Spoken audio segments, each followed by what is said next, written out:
Welcome to NTD Evening News. Our top story tonight, the recovery operations continue for the remains of the passengers aboard the two aircraft that collided midair over D.C.'s Potomac River Wednesday night. The FAA has suspended indefinitely all helicopter flights around Reagan National Airport, except for emergencies. The latest updates on the recovery efforts, as well as actions from the president. Trump tariffs will soon be in effect. President Trump moving ahead with his plan to hike tariffs on China, Mexico, and Canada in just a few hours. What industries is he vowing to target? Secretary of State Marco Rubio is heading to Panama and 4 other countries to advance President Trump's foreign policy goals. The president of Panama has already weighed in ahead of Rubio's trip. NTD's Jason Blair has the latest. And U.S. prosecutors charged a former Federal Reserve advisor with spying for China. The advisor also allegedly lied during the investigation.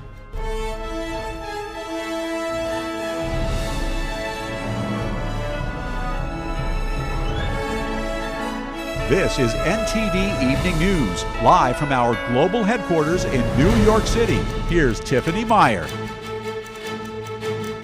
Good evening, and thank you for joining us tonight. The recovery operations continue for the remains of the passengers aboard the two aircraft that collided midair over D.C.'s Potomac River Wednesday night. Our Washington correspondent Luis Martinez has more on this story. The National Transportation Safety Board has recovered the data and voice recorder aboard that American Airlines flight flying from Wichita, Kansas to Washington, D.C. that collided mid-air with a U.S. Army Black Hawk helicopter Wednesday night. Authorities are working around the clock to recover the remains of those 67 people who lost their lives in that tragic accident and to contact next of kin. As I said, we did family briefings last night. And today, there are over 100 family members that are now in the area receiving briefings and, as part of a legislative requirement, receiving family assistance. They have been briefed by the medical examiner, the fire chief, NTSB chairman, and myself, along with the family assistant unit from PSA Airlines. According to comments made by Secretary of Defense Pete Hegseth and echoing comments made by President Trump, early reports indicate that the U.S. Army Black Hawk helicopter was potentially flying way above its regular altitude. Helicopters flying through this corridor are advised to fly at 200 feet above ground, and early reports indicate that the U.S. Army Black Hawk helicopter on Wednesday night might have been traveling close to 400 feet above ground. And the president was clear about that. Someone was at the wrong altitude. The investigation will help us understand that. Was the Black Hawk too high? Was it on course? Right now, we don't quite know. But what experienced pilots familiar with the D.C. airspace and landing at Reagan National Airport have suggested that visibility issues could have led to this tragic accident. For aircraft to land on 3-3 it's not unusual, but it wasn't the norm. And I had that exact same incident several years ago where I was flying south down the route at night, and there was a commercial jet landing on 3-3, and I could not see him. I lost him in the city lights there in Anacostia around DIA. You can't see him. An internal FAA safety report suggests that on the night of the accident, the air traffic control tower was understaffed with one person manning the position of 2 to communicate with both helicopters and airplanes. And in a different report from 2023, it showed that air traffic control tower from Reagan National Airport has been chronically understaffed for a couple of years, with at least 19 people on average manning that tower as opposed to 30, which is the optimal level. Reporting from Washington, D.C., Luis Eduardo Martinez, NTD News. Washington, D.C. Mayor Muriel Bowser held a press conference this afternoon following Wednesday night's mid-air collision. Fire and airport officials joined the mayor to provide an update on what comes next in the aftermath of the tragic accident.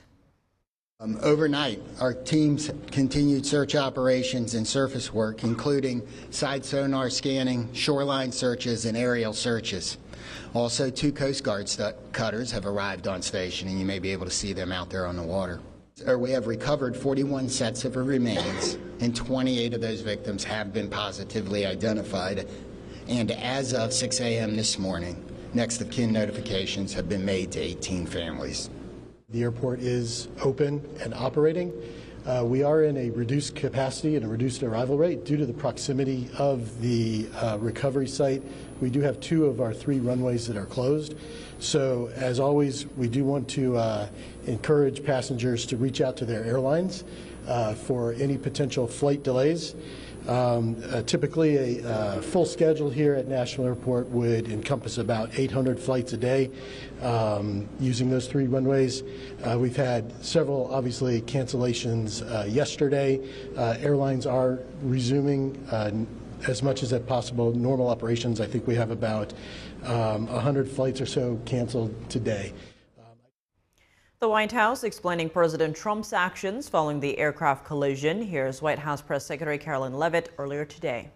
President Trump swiftly signed a memorandum directing an immediate assessment of the Federal Aviation Administration to ensure the federal government is maintaining the highest personnel and policy aviation safety standards. The review will include a comprehensive assessment and reversal of any deterioration in hiring standards and aviation safety standards and protocols during the previous administration. This comes after President Trump appointed U.S. Air Force veteran and former senior aviation official Chris Rushlow as the acting head of the FAA following the deadly collision. President Trump not changing his mind. Steep tariffs on Mexico, Canada, and China will take effect tomorrow, and there's little those countries' leaders can do to avoid them. Joining us now live is NTD's White House correspondent Iris Tao. Good evening, Iris. Tell us more about the president's imminent tariff move. Good evening to you as well, Tip. President Trump is doubling down on his bid to hold these countries accountable for their role in allowing fentanyl to be going into the U.S. Today, he says he's adding tariffs to Mexico, Canada, and China, and which will take place tomorrow, and that there's nothing these countries can do to stop it. Watch. Mr. President, is there anything China, Canada, and Mexico can do tonight to forestall your implementation of tariffs tomorrow? No, nothing. Not right now, no. Not a negotiating tool? No, it's not. No, it's a pure economic. We have big deficits with, as you know, with all 3 of them. And President Trump says the fentanyl that they're sending in is killing hundreds of thousands of people per year. And also, President Trump says that it's going to be a 25% tariff on Mexico and Canada and a 10% tariff on China. But that might not be it. President Trump has been saying how the app DeepSeek is raising alarms about the AI competition with China. And today, after meeting with the NVIDIA CEO at the White House, President Trump says he's considering chips and tariffs, which could come as early as February 18th.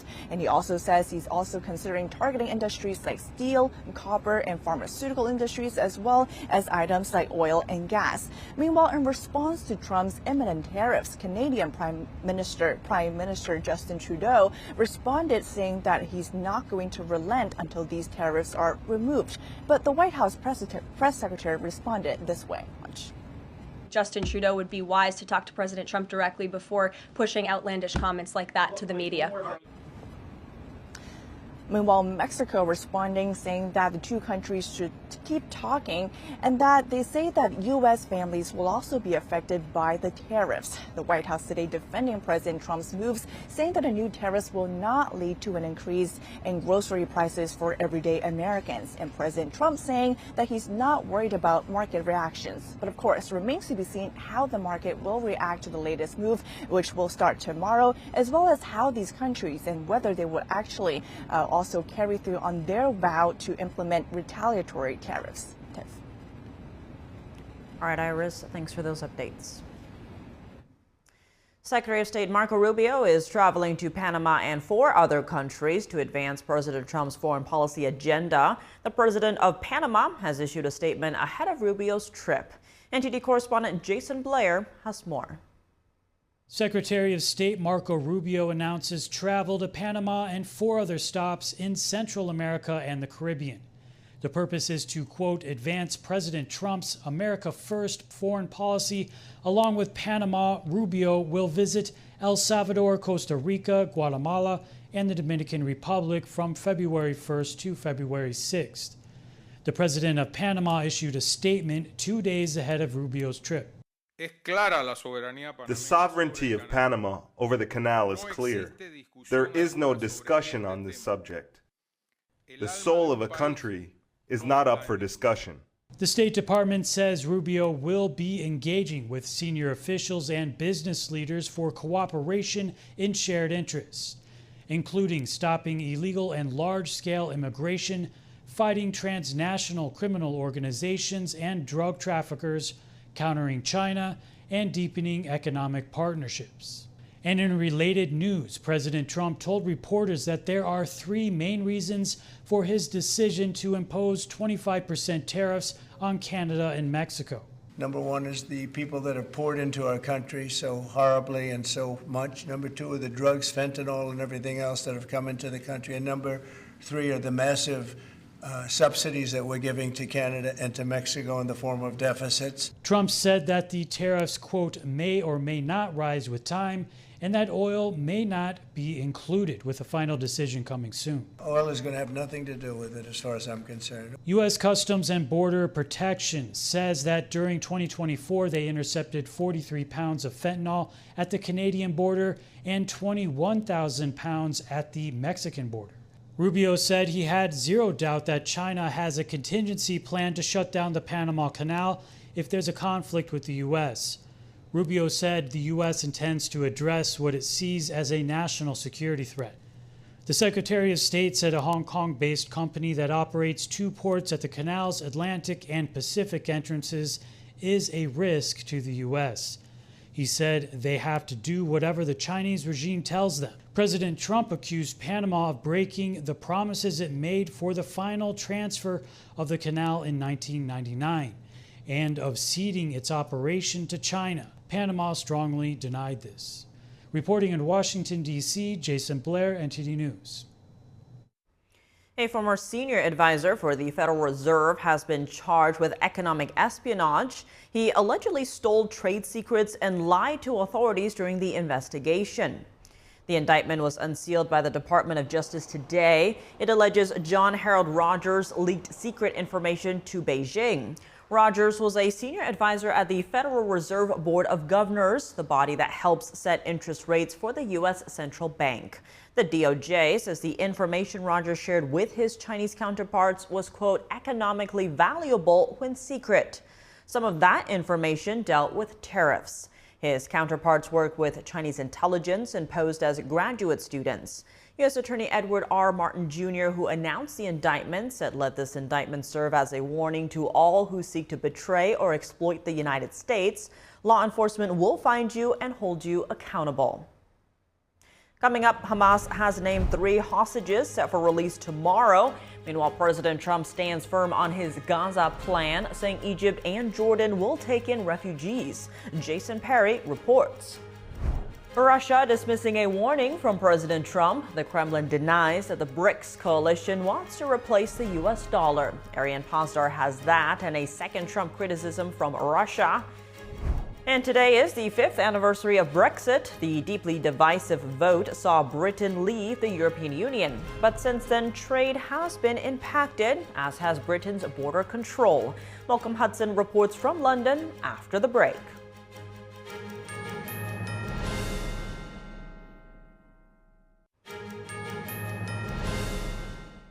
Welcome back. I'm Tiffany Meyer. The Hamas terrorist group has released the names of 3 hostages set to be released tomorrow. This comes as President Trump doubles down on his plan for the Gaza Strip, insisting that Egypt and Jordan will accept Palestinian refugees. NTD's Jason Perry has the details. The woman in this video just learned that her husband is in the next group of hostages set to be released from the Gaza Strip. Her husband is Israeli-American Keith Siegel, and the two of them were kidnapped together on October 7th, but his wife was later released in November 2023. On Friday, the Hamas terrorist group released the names of 3 male Israeli hostages set to be released on Saturday in exchange for Palestinian prisoners. Another hostage set to be released is Israeli-French hostage Alfer Calderon. The cousin of Calderon's wife shared how he felt after learning the news. We hope so that he is alive, because we didn't know whether he was alive or not, because we have no information concerning all the hostages. So relief, and happiness today, but also some worryings and also some sadness for other hostages. The other hostage set to be released on Saturday is Yarden Bibas. His wife and 2 sons were also taken hostage during the October 7th attacks, although there is no word on whether they are still alive. Also on Friday, some parents of hostages who were recently released had messages for President Trump. President Trump, thank you. Thank you for your care and for making us all do the right thing. We will never forget your help.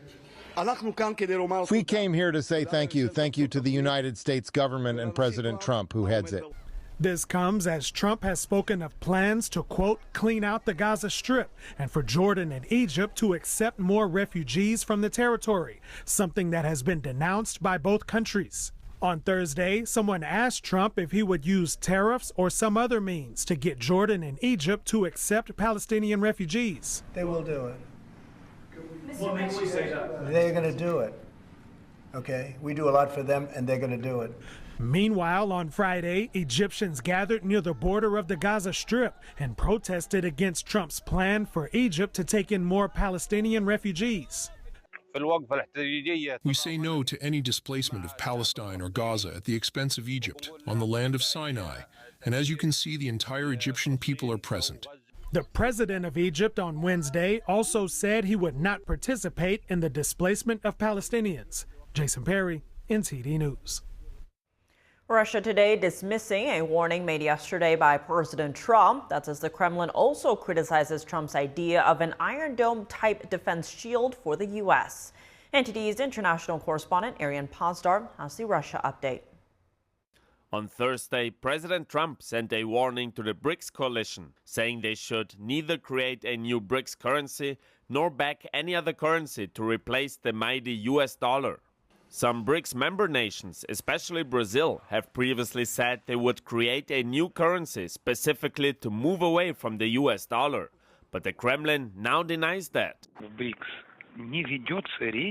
BRICS is not talking about creating a common currency. Experts probably just need to explain the BRICS agenda to Mr. Trump in more detail. BRICS nations have a common bank called the New Development Bank.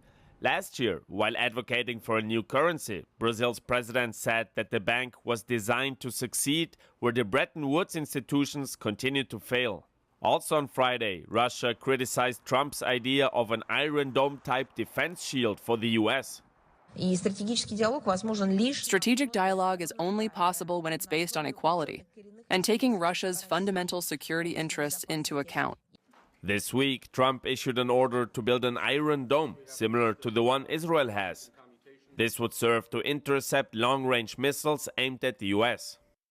Meanwhile, in Ukraine, the country's military is on the brink of losing the eastern city of Pokrovsk.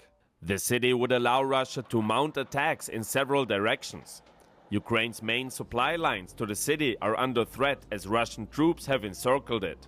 And President Volodymyr Zelensky gives an update on a Thursday attack on the city of Sumy. It was initially believed that 4 people had been killed.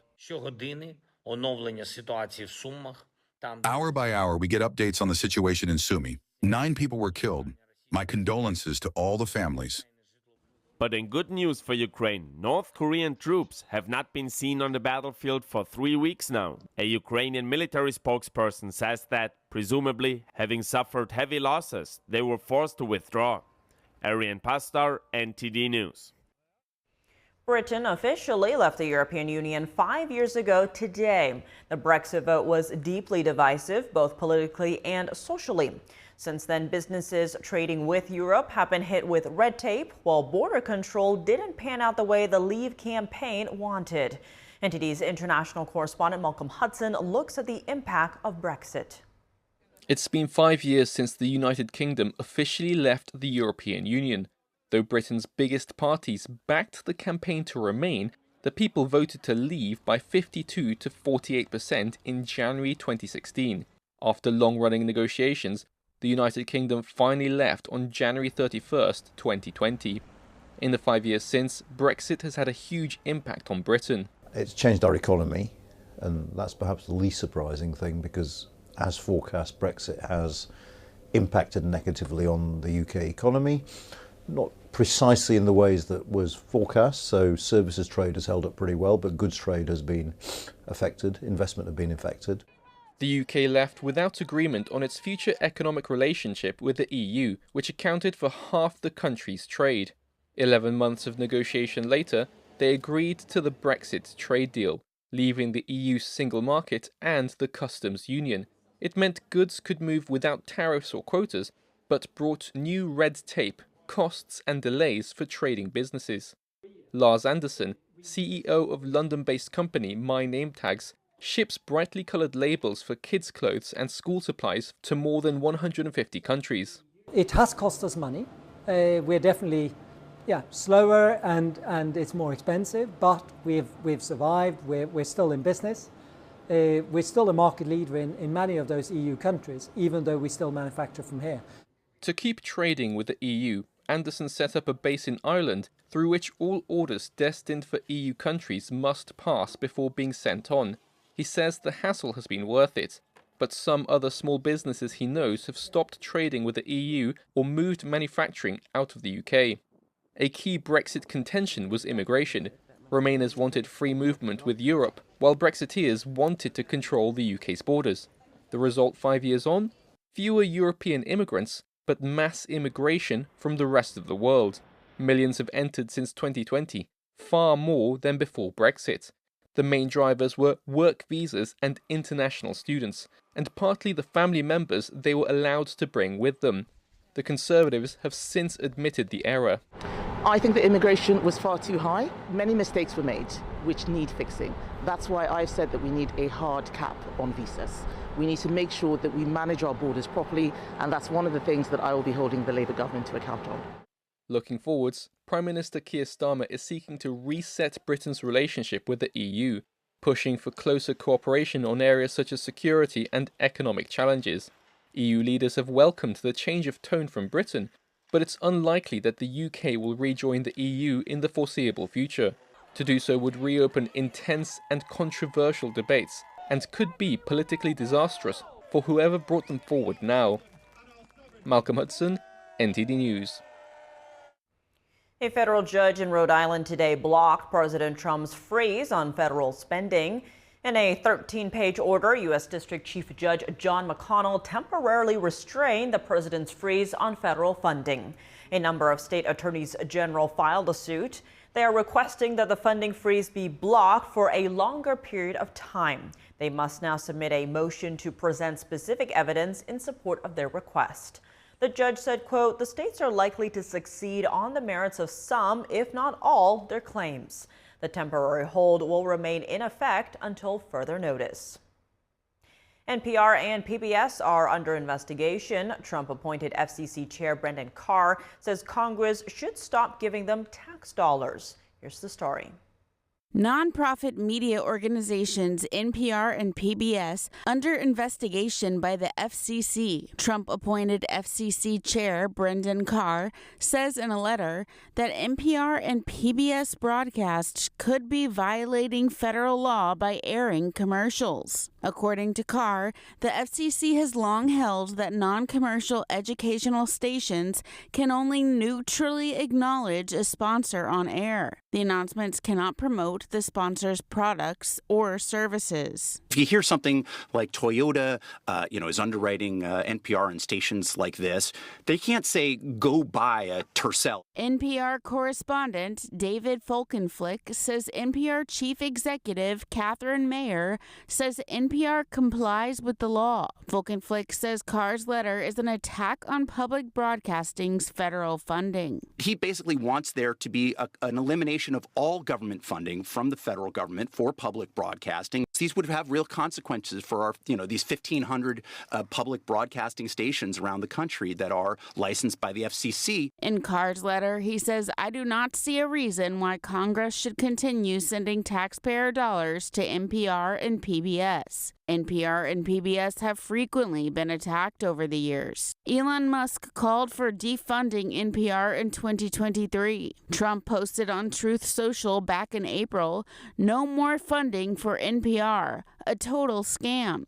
Editors said they have no Republicans and is only used to damage Trump.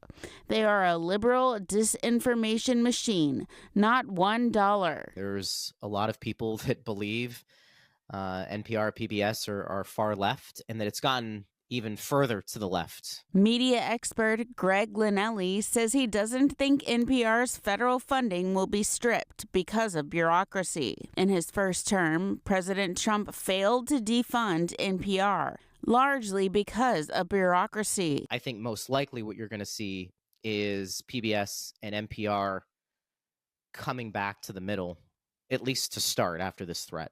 Whether they mean it in the long run, that's going to depend on what they want to do. Public media began with the Public Broadcasting Act of 1967. It established a system of federally supported yet independent public broadcasting.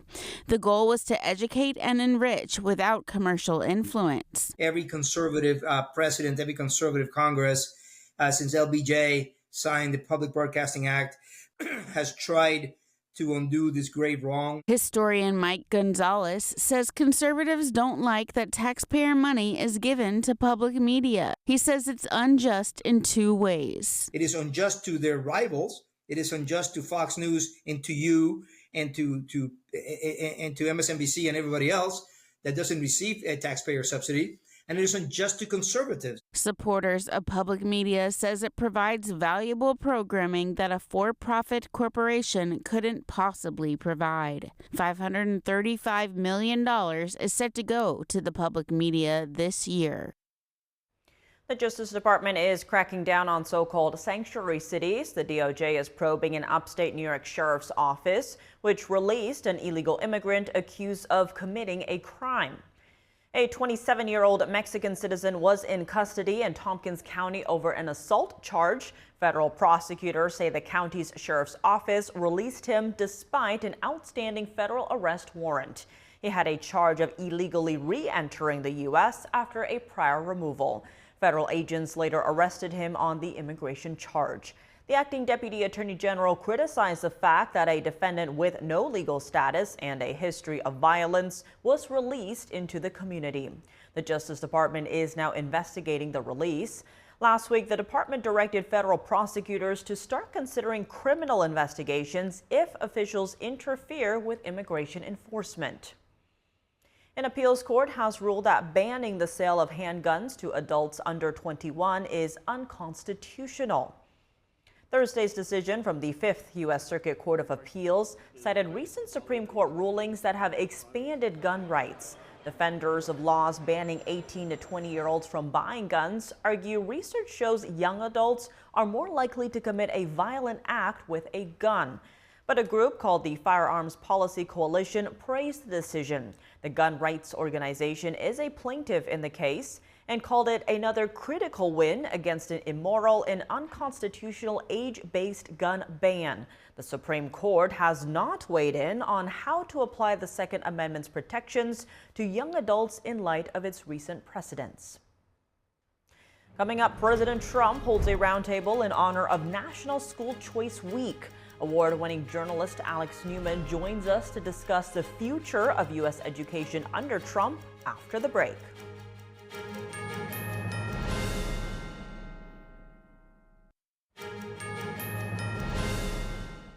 Welcome back. If you're just joining us now, here's some of today's top headlines. Investigators recovered the black box from the passenger plane that collided with an Army helicopter. The remains of 41 victims have been recovered from the Potomac River, and 28 of them have been identified. Secretary of State Marco Rubio warned that the Chinese regime could shut down the Panama Canal in the event of a conflict with the U.S. This is because a Hong Kong-based company controls ports adjacent to the canal. The White House confirmed that President Trump will follow through on his promise to impose 25% tariffs on Canada and Mexico tomorrow. He'll also impose a 10% tariff on China. Trump held a roundtable with Republican governors on school choice in honor of National School Choice Week. The White House said Trump wants parents to be able to choose and direct their children's education. Joining us now to dive into Trump's latest actions on education is Alex Newman, award-winning international journalist and president of Liberty Sentinel Media. Alex, thank you so much for joining us. Great to see you again. Now, to begin, the U.S. spends more per student than any other country, yet often performs more poorly on international tests. How much of this do you think can be attributed to a lack of school choice, which was the focus of this roundtable? Well, thank you very much for having me. And it's true, American students unfortunately do very, very poorly, no matter what ranking you're looking at, whether you're looking at international rankings or even where we were 10, 20, 30, 40 years ago. It keeps getting worse and worse and worse. When it comes to school choice, I think it's important to differentiate between two different things, right? Right now, any parent virtually in any state can pull their child out of a government school and put that child either in a homeschool program or a private school if he or she is willing to bear the burden of the cost. The school choice programs that are being discussed at the governmental level now involve taking tax funding, public money, and allowing parents to then use those to go to a private school or a homeschool program. And, it's hard to know how much a lack of school choice is leading to negative outcomes. But what is certain is that the public school system, the model that exists today, is directly responsible for the cataclysmic results we have. And that, unfortunately, is almost universally agreed upon. The question of how to fix it is what's really being asked here. And I don't know that giving tax money to private schools and then trying to put regulations on them like we have on the public schools is going to necessarily solve that. But it is, I think, encouraging that the discussion is now moving to how do we get more children out of the government programs that are failing and how do we get them into better programs that have proven that they work. Now, the federal government has significant influence over schools through the Department of Education, but states can also set their own requirements on education and provide funding. Now, President Trump's working to get rid of what he called radical indoctrination in K through 12. What challenges does he face on this front, especially in blue states? Well, the first and most significant challenge is constitutionally, right? The U.S. Constitution does not delegate any power to the federal government over education. That doesn't mean that the federal government necessarily adheres to those limitations, but that's the reality. The education was never intended to be a federal responsibility. That's something that has been usurped over a period of generations. And I think Trump is hoping to use some of that influence that the federal government has unconstitutionally usurped in a different direction. So he's trying to take these powers that have been accumulated in the hands of not just the federal government, but the executive branch, and then try to turn those around to make a positive impact in the schools. Whether he'll be successful or not, I think depends on a lot of issues, but he has repeatedly talked about shutting down the U.S. Department of Education. If he were to do that, that would take away some of his leverage in that respect. But as much as I think the president really means what he says and is very well intentioned here, I don't think he's going to be able to convince policymakers in Massachusetts and California and Illinois and New York to take some of this stuff out of their curricula, out of their school standards, because, of course, the political class there is so wedded to these ideas. And even the threat of withholding funding, which is traditionally what the federal government has used to try to get its way, I don't think is going to move the needle much when it comes to some of these more liberal states. Now, the nation's report card came out Wednesday showing reading comprehension for 8th graders is the lowest ever recorded. For 4th graders, it's the lowest in 20 years. Now, that same day, President Trump signed an executive order to free up money and loosen regulations for families to send their kids to different schools or homeschool. Now, based on your own reporting, what's been a winning strategy for helping students improve their literacy? This is actually very simple, and I co-wrote a book about this with my colleague, Dr. Samuel Blumenfeld, called Crimes of the Educators, where we show the main cause of the illiteracy crisis that we have in the United States is actually the methodology that's being used that for many, many decades was encouraged by the federal government, was encouraged by the teachers union, was encouraged by the leading luminaries of the education establishment, people like John Dewey. And if that can be removed, that would increase America's literacy scores almost overnight. And you can actually see the difference very clearly where a school is using the quack methodology versus a school that is using the traditional phonics method.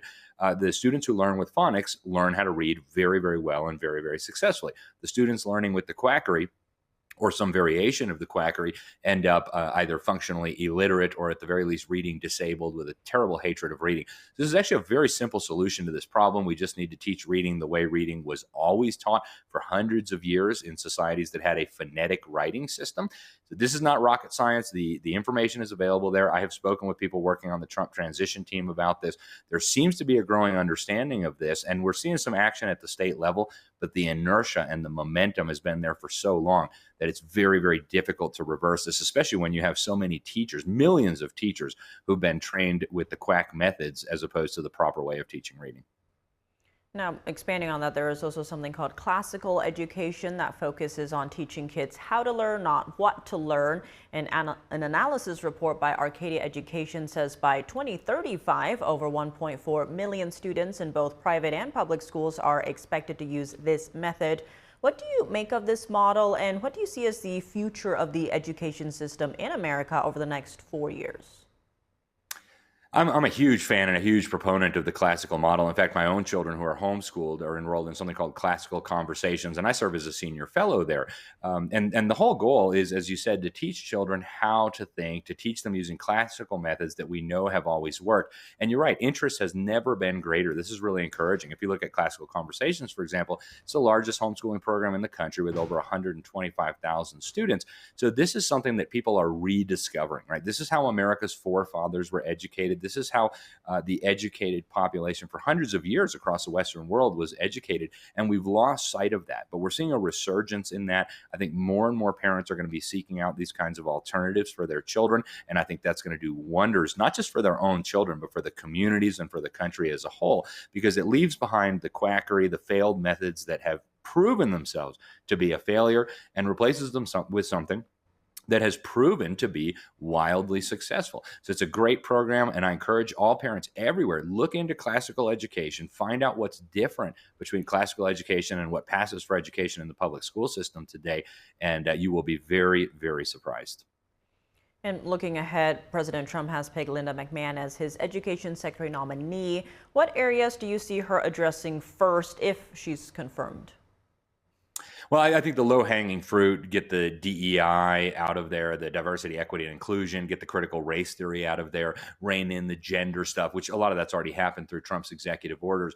The real big question I think that we're going to have to answer here over the next few years is the Trump administration serious about shutting down the Department of Education? Will Congress go along with this?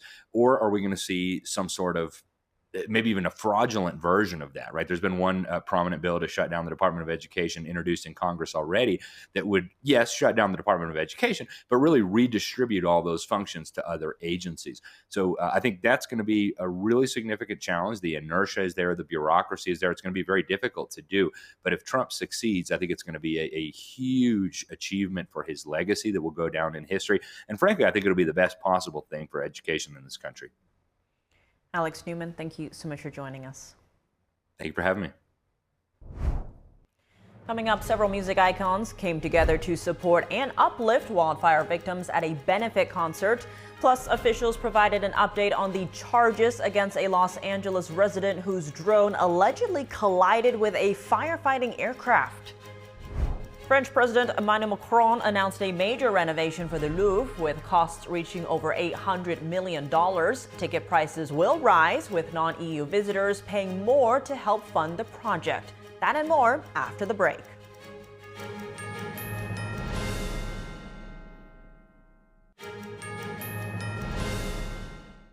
Welcome back. I'm Tiffany Meyer. As California continues to recover from devastating wildfires, a star-studded benefit concert brought music legends together to support victims.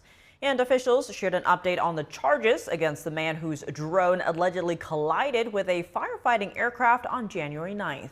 NTD's Christina Corona tells us more.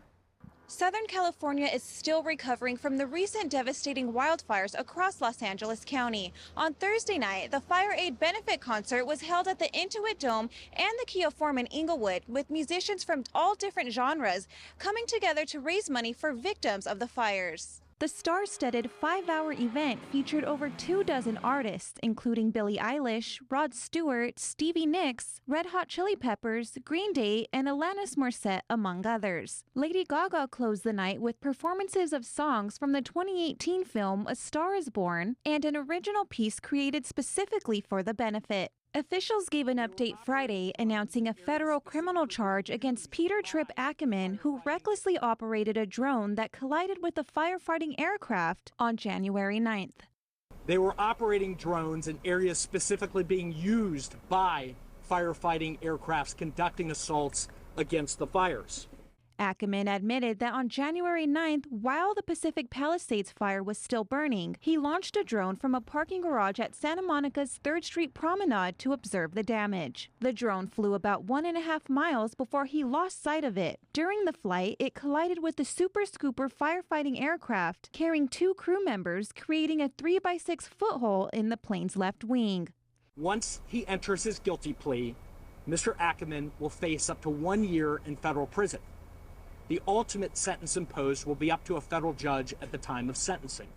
As part of his plea deal, Ackerman will pay about $65,000 in restitution to Quebec and the aircraft repair company. He will also complete 150 hours of community service focused on wildfire relief in Southern California. As residents return to assess fire damage, a dramatic wildlife rescue took place in Altadena last week. A California Department of Fish and Wildlife team safely removed a 525-pound male bear found hiding beneath an evacuated home after the Eaton fire. The homeowner discovered the bear after being notified by the utility company. The California Department of Fish and Wildlife placed a trap at the crawl space entrance, and within minutes, the bear walked in and triggered it. The bear was safely relocated to Angeles National Forest, where it was GPS collared, measured, and released after a welfare check earlier this week.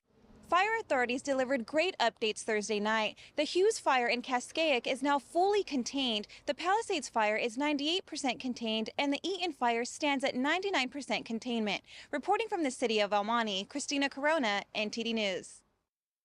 LA Dodgers Emmett Sheehan and Shohei Ohtani took some time out yesterday to meet staff at the Pacific Palisades LA Fire Department. They thanked them for their work during the recent wildfires that devastated large parts of the city. These were the first responders, first on the scene for what turned into what we now know as the Palisades fire that destroyed so many homes, took lives, and devastated our area. I want to just say thank you for your dedication, hard work. Yeah, we appreciate it. Thank you. I mean, this city is behind us, and we just want them to know that we're behind them too, and that we can come out here and support them. It's just even to spend a couple hours was really a special thing to be able to do. Have this opportunity because the Dodgers, I'm really grateful for it. Fire Station 69 was the first to respond to fires in the Pacific Palisades area. The responders had the opportunity to meet the players and pose for photos. It follows 2 concerts held in Los Angeles yesterday for the Fireaid benefit. With 9 million visitors per year, the Louvre is showing signs of wear and tear. This week, French President Emmanuel Macron announced an $830 million renovation plan for the Paris Museum. And non-EU tourists will help fund the project through higher ticket prices. NTD's international correspondent David Vivez has the story. French President Emmanuel Macron announced last week a major renovation plan for Paris Louvre Museum. He also introduced a new pricing. The tickets, currently priced at €22, will increase starting January 2026, but only for non-EU visitors. Macron's team told reporters that New York's Metropolitan Museum of Art serves as a pricing benchmark. The Met currently charges out-of-state visitors $30 for entry. The president's decision follows warnings from the Louvre's director about increasing damage in space, outdated technical equipment, and temperature variations that endanger the integrity of the artwork. The higher ticket price will help fund renovations, estimated at around $430 million over 10 years. The total cost of the renovation could reach $830 million. Some visitors gauge €30 or roughly $31 would be a significant increase. You have to keep prices reasonable at the moment. There aren't many people who can pay that much, especially when it's a family. When it's just one person, it's fine, but when it's a family with children or whatever, it's maybe a bit expensive. So for me, the price it's okay because the Louvre is a huge museum, no? But you don't have time to visit all, so 30 euro is too much for one day visit. The construction work will enable the creation of a new museum entrance and the relocation of the Mona Lisa to a dedicated room. The heavy visitor flow in front of the famous painting has been criticized for years, as it negatively affects the room and nearby artwork. We were lucky that there were not a lot of people. The visit was very nice and it is interesting. Although in fact, in front of the main attractions, there was a bit of a major turnout. So maybe at other times you would have a better visit. The Louvre welcomed 9 million visitors in 2024, 80% of whom were from outside the EU. After renovations, the museum will be able to welcome 12 million visitors per year, Macron said. David Vives, NTD News, Paris. And that's all for today's news. For round-the-clock coverage, visit us at ntd.com or download our NTD app. Thanks for tuning in. I'm Tiffany Meyer. Good night.